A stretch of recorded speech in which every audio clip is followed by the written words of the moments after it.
Hello and welcome दोस्तों। बहुत बहुत स्वागत है आपका हमारे इस मेवाड़ ऑनलाइन स्टडी चैनल के अंदर। तो आज हम इस क्लास की शुरुआत करते हैं। ये क्लास अपनी इतिहास विषय के ऊपर रहने वाली है और मैं 10 या 11 ऐसे महत्वपूर्ण प्रश्न बताऊंगा जो व्याख्या सहित रहेंगे। तो चलिए आज की इस क्लास को हम शुरू करते हैं। निम्नलिखित में से किस हड़प्पा स्थल से गड्ढा निवासियों के प्रमाण मिलते हैं? वो आपको बताना है कि किस हड़प्पा स्थल से गड्ढा निवासियों के प्रमाण हमें मिलते हैं।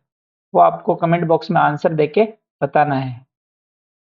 फर्स्ट ऑप्शन आपका हो जाएगा राखीगढ़ी, दूसरा हो जाएगा बनावली और प्रभास पाटन और कुणाल। इनमें से आपको राइट आंसर बताना है कि किस हड़प्पा स्थल से गड्ढा निवासियों के प्रमाण हमें प्राप्त होते हैं। तो इसका राइट आंसर हो जाएगा दोस्तों option number D. Option number D अपना इसका राइट आंसर हो जाएगा। क्या? कुणाल। कुणाल अपना इसका राइट आंसर हो जाएगा। कुणाल दोस्तों, कुणाल कहाँ पड़ता है? हरियाणा के अंदर पड़ता है। कहाँ पड़ता है? हरियाणा के अंदर।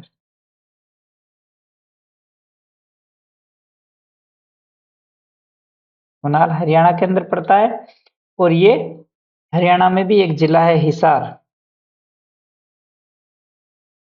यहाँ पे ये कुणाल हिसार के अंदर है। और जो ये कुणाल सभ्यता है, ये कुणाल सभ्यता है, ये किस नदी के किनारे है? तो ये सरस्वती नदी के किनारे है। किस नदी के किनारे है? सरस्वती नदी के किनारे स्थित है। कुणाल सभ्यता कहाँ पे है? सरस्वती नदी के किनारे।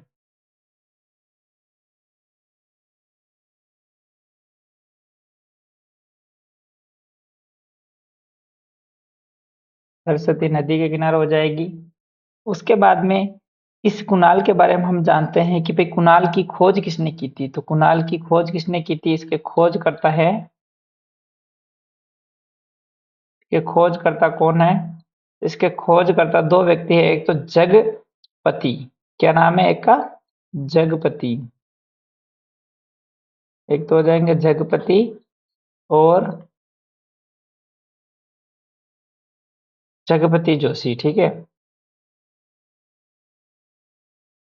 जगपति जोशी। और एक इनके साथ में है आर एस बिस्ट। कौन है? R S Bisht. इन दोनों ने कुणाल की खोज की थी। ठीक है, मैं पेन चेंज कर देता हूं।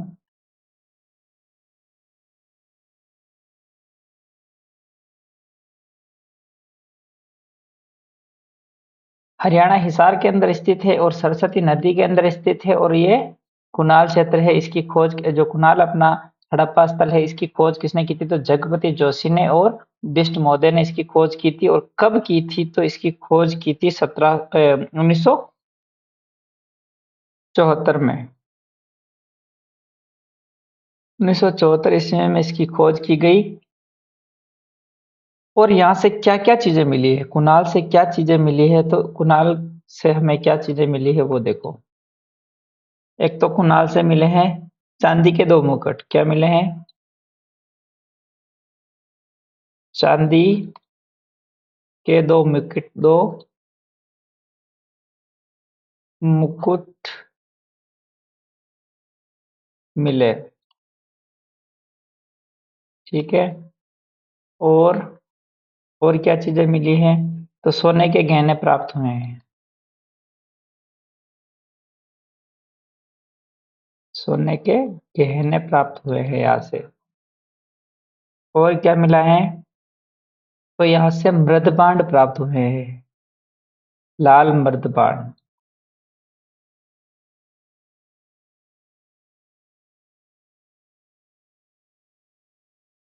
लाल मृदपांड भी यहाँ से मिले हैं। यानी कुणाल की खोज किसने की थी? तो जगपति जोशी और आर एस बिष्ट ने की थी। कब की थी? तो 1974 ईस्वी के अंदर की थी। कुणाल कहाँ पे है? तो कुणाल हरियाणा के हिसार जिले के अंदर स्थित है। और ये जो कुणाल सभ्यता है वो किस नदी के किनारे है? तो वो सरस्वती नदी के किनारे स्थित है।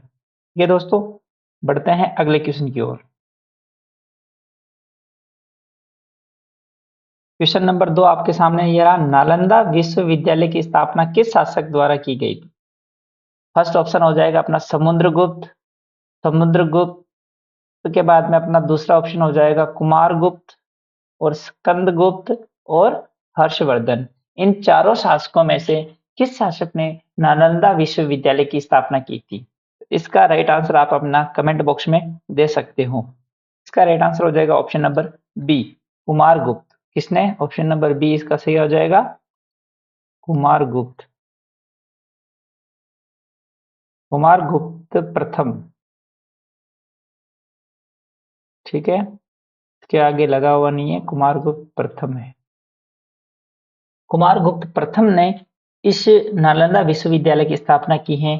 तो यह कब की है? तो इसकी स्थापना की है इन्होंने 450 ईस्वी में, लगभग 5वीं शताब्दी में।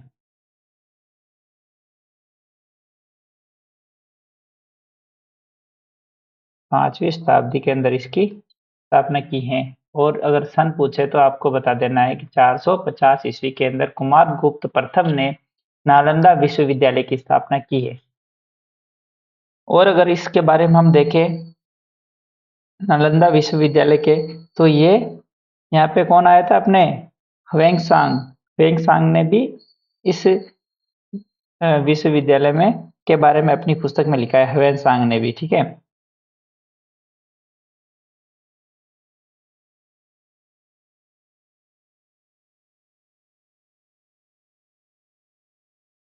एक मिनट।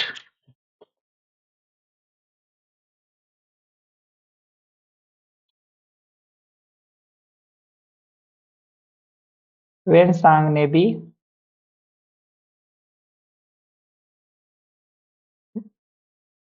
इस विद्यालय के बारे में लिखा है कि भाई यहाँ पे लगभग कितने छात्र थे? लगभग यहाँ पर 85,000 तो छात्र थे और 1510 शिक्षक थे। 1510 क्या थे? शिक्षक थे। ह्वेंसांग ने अपनी यात्रा के दौरान लिखा था और ह्वेंसांग भी इस नालंदा विश्वविद्यालय की अपनी पूरी यात्रा इन्होंने की थी। और ये जो विश्वविद्यालय है कब नष्ट हुआ था? नालंदा विश्वविद्यालय कब नष्ट हुआ था? तो ये नष्ट हुआ था अपने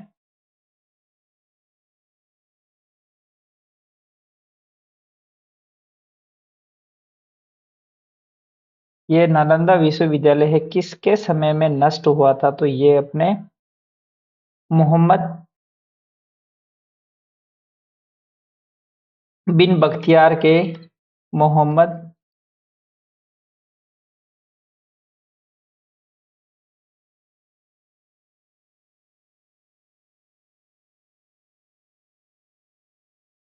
मोहम्मद बिन बख्तियार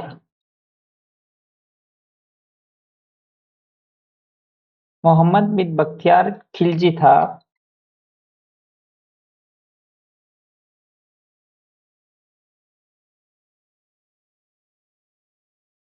मोहम्मद बिन बख्तियार खिलजी था, उसके आक्रमण से ये विश्वविद्यालय नष्ट हो गया था। इसके आक्रमण से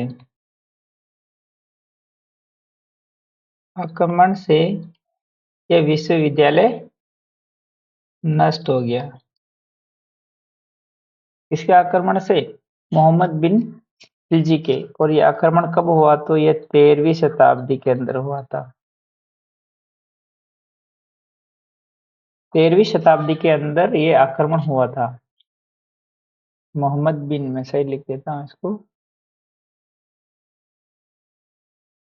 मोहम्मद बिन के समय ये आक्रमण हुआ था और इसके अंदर इस विश्वविद्यालय को नष्ट कर दिया गया है। और इसका आंसर राइट तो ये है, लेकिन एक बार क्या है, माध्यमिक शिक्षा सेवा चयन बोर्ड है, इसने इसका ऑप्शन क्या माना है? स्कंदगुप्त माना है। तो इस बात का भी आप ध्यान रखना है कि भाई माध्यमिक शिक्षा बोर्ड ने भी एक बार इसको स्कंदगुप्त माना है, लेकिन ये स्कंदगुप्त गलत माना था। बढ़ते हैं अगले क्वेश्चन की ओर। क्वेश्चन नंबर 3 है, दिल्ली सुल्तानों के किस सदस्य के साथ चालुक्य वंश के राजाओं का संघर्ष हुआ था? दिल्ली सुल्तानों के जो सदस्य है, तो किस सदस्य के साथ चालुक्य वंश के राजाओं का संघर्ष हुआ था, वो आपको बताना है। तो तुर्क के साथ हुआ है, या फिर अग्रम के साथ हुआ है, या फिर तुर्क के साथ हुआ है, या फिर मंगोलों के साथ हुआ है। ये तुर्क तुर्क डबल टाइप हो गया। यह क्या है दोस्तों? ताजिया। ये थोड़ा क्वेश्चन मिस्टेक लग रहा है मेरे को दोस्तों, कुछ वजह से ये क्वेश्चन थोड़ा बाई मिस्टेक टाइप हो गया था, उसको मैंने सही कर दिया है। तो वापिस अब इस क्वेश्चन को हम देखते हैं। दिल्ली सुल्तानों के किस सदस्य के साथ चालुक्य वंश के राजाओं का संघर्ष हुआ था? तो फर्स्ट ऑप्शन अपना अफगान हो जाएगा, दूसरा है अग्रम हो जाएगा, तीसरा तुर्क हो जाएगा, और चौथा हो जाएगा अपना मंगोल। इसमें से आपको राइट आंसर बताना है कि कौन सा इसका राइट आंसर है। इसका राइट आंसर हो जाएगा दोस्तों अपना option number C. Option number C अपना इसका राइट आंसर हो जाएगा। ऑप्शन नंबर सी, तुर्क। तुर्कों के साथ ये क्या हुआ था? अपने दिल्ली सुल्तानों के सदस्यों के साथ क्या हुआ? चालुक्य वंश के शासकों का संघर्ष हुआ था। बढ़ते हैं अगले क्वेश्चन की ओर। अगला क्वेश्चन आपके सामने ये रहा, तुर्की सुल्तानों का महल कहाँ पे स्थित है? तो तुर्की सुल्तानों का महल आपको बताना है कि कहाँ पे स्थित है। लाहौर के अंदर है, या फिर दिल्ली के अंदर है, या फिर आगरा के अंदर है, या फिर फतेहपुर सीकरी के अंदर है। तो इसका राइट आंसर हो जाएगा दोस्तों ऑप्शन नंबर डी। क्या हो जाएगा? Option number D. यहाँ पे फतेहपुर सीकरी। ठीक है, ऑप्शन नंबर डी अपना इसका राइट आंसर हो जाएगा।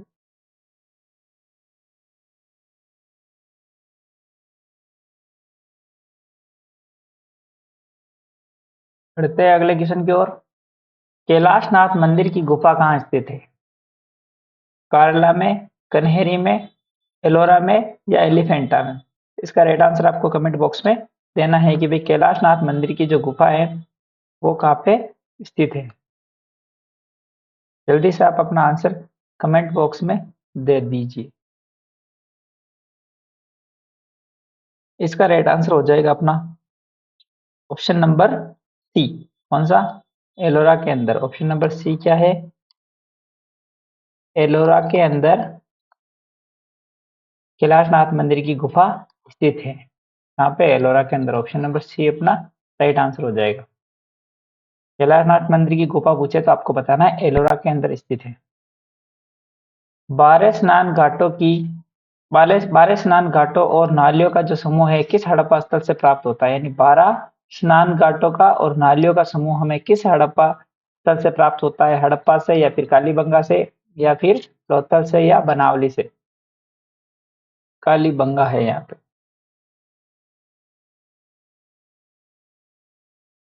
बंगा है, इसको मैं मिटा देता हूँ। बंगा। ठीक है, यहाँ पे कालीबंगा है।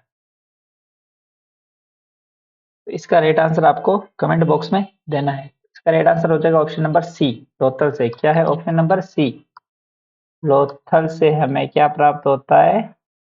लोथल से हमें प्राप्त होता है एक तो 12 स्नानघर। क्या बोलते हैं? 12 स्नान घाटों का समूह। और दूसरा क्या मिलता है यहाँ से? नालियों का समूह।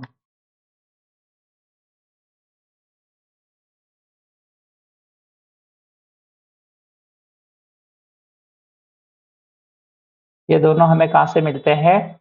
लोथल से। और लोथल किसका स्थल है? तो लोथल हड़प्पा कालीन स्थल है। क्या है? लोथल हड़प्पा कालीन स्थल है। क्वेश्चन नंबर 7 ये रहा आपके सामने, किस चोल सम्राट का नाम अरुमोली वर्मन था? अरुमोली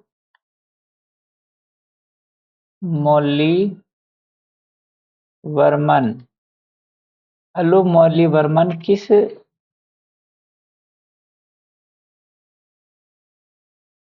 अपना चोल सम्राट का नाम था, ये आपको बताना है कि भाई ये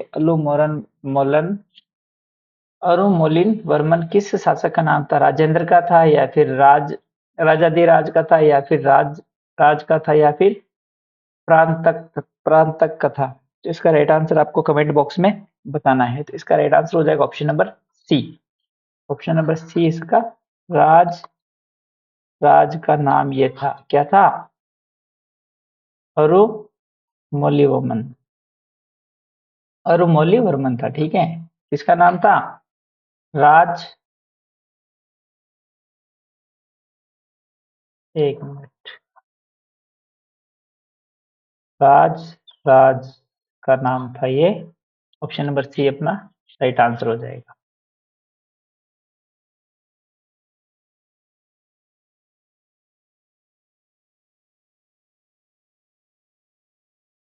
ये एक मिनट, हाँ सीटेड आपस इधर उधर हो गई है।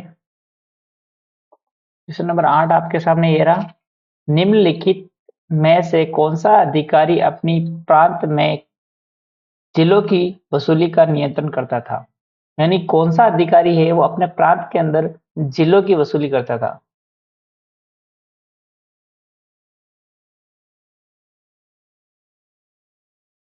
जल्दी से कमेंट बॉक्स में आंसर दे दीजिए।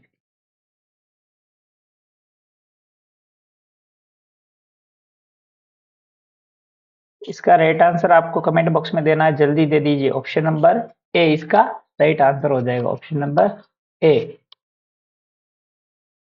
समाहर्ता ये अधिकारी है वो क्या करता है? जिलों के अंदर वसूली करता है की वसूली।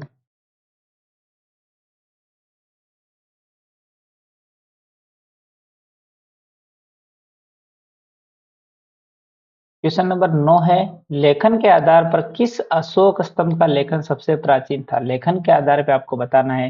रामपुरवा स्तंभ, शीर्षलेख, या फिर रुमिनदेही रुमिनदेही का जो स्तंभ लेख है वो, या फिर रामपुरवा स्तंभ वृषभ शीर्ष है वो, या फिर लोरिया नंदगांव स्तंभ है? इन चारों में से कौन सा लेखन है जो अशोक के लेखन के आधार पर सबसे प्राचीन है, वो आपको बताना है जल्दी से कमेंट बॉक्स में। इसका राइट आंसर हो जाएगा option number B. Option number B कौन सा है? रुमिनदेही रुमिनदेही स्तंभ लेख। रुमिनदेही स्तंभ लेख इसका राइट आंसर हो जाएगा। ये सबसे प्राचीन है। बुद्ध के जन्म के स्थान के प्रमाण भी यहाँ से मिलते हैं। ये बुद्ध के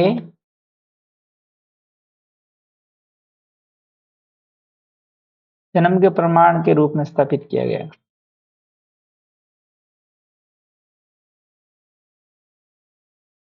प्रमाण के रूप में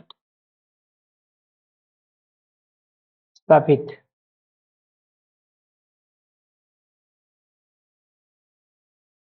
ठीक है, बढ़ते हैं अगले क्वेश्चन की ओर। बुलंद दरवाजा किस विजय के उपलक्ष्य में बनाया गया है? मालवा की विजय के, रणथंभौर की विजय के उपलक्ष्य में, या फिर मेवाड़ की विजय के उपलक्ष्य में, या फिर गुजरात की विजय के उपलक्ष्य में? आपको क्वेश्चन देख के आंसर बताना है कि भाई जो बुलंद दरवाजा है वो किस की विजय के रूप में बनाया गया है और किसके द्वारा ये बनवाया गया है, वो आपको बताना है कमेंट बॉक्स में। इसका राइट आंसर हो जाएगा ऑप्शन नंबर डी। किसके द्वारा बनाया गया है? फर्स्ट तो ये देखते हैं, सॉरी ऑप्शन नंबर डी अपना राइट आंसर हो जाएगा। ये गुजरात विजय के उपलक्ष्य में बनाया गया है, गुजरात की विजय। ठीक है, और किसके द्वारा बनाया गया? तो ये बनाया गया अकबर के द्वारा। किसके द्वारा? अकबर के द्वारा। अकबर के द्वारा ये बनाया गया है। आज का एक लास्ट अंतिम क्वेश्चन आपके सामने ये और है, निम्नलिखित में से किस स्थान पर अग्नि मंदिर के प्रमाण मिलते हैं? तो अग्नि मंदिर के प्रमाण कहाँ से मिलते हैं? इसका राइट आंसर हो जाएगा अपना option number B. Option number B, तुरख कोटला। तुरख कोटला से हमें अग्नि मंदिर के प्रमाण मिलते हैं। किसके? अग्नि मंदिर के प्रमाण, अग्नि मंदिर के प्रमाण हमें यहाँ से मिलते हैं। ठीक है दोस्तों, धन्यवाद। आपको वीडियो अच्छा लगा है तो वीडियो को लाइक करें और हमारे चैनल को सब्सक्राइब करें। Like, share and subscribe. ठीक है दोस्तों, धन्यवाद। मिलते हैं ऐसे अगले नेक्स्ट वीडियो में।